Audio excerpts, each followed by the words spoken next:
花莲江湖乡即届做大水到今呢，佛祖街还阁有10几户是还未半清去。当地有居民表示讲，希望会当先暂时待咧别位，因为自救会也呼吁这计划时程会当较紧的。另外，这个土司甲县政府呢是按算今仔日暗头会阁去部落来沟通甲讨论。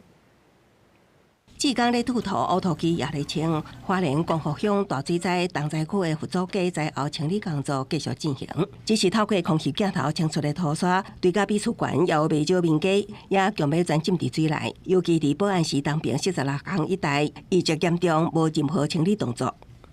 遮轮遮拢嘛冲啊一间尔。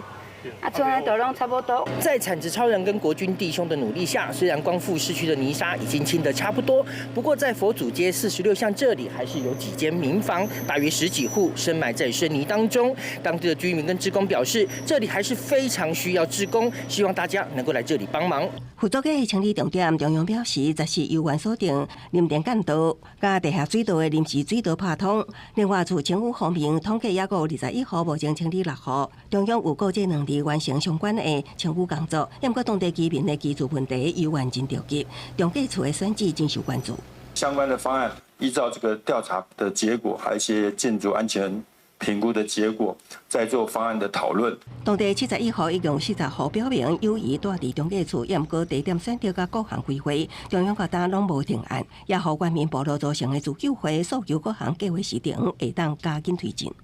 大家就已经焦虑症上升哦，我觉得这个是不管是地方政府或是我们中央都要赶快来面对的部分。面对未来几日可能阁有风台形成，毋但各项清理安置爱加速，中央甲地方来回几摆反复讨论的退离计划，总算有新的进展。初步定调为原本的随地退离，全面改用疏散退离。县府大概有了变化，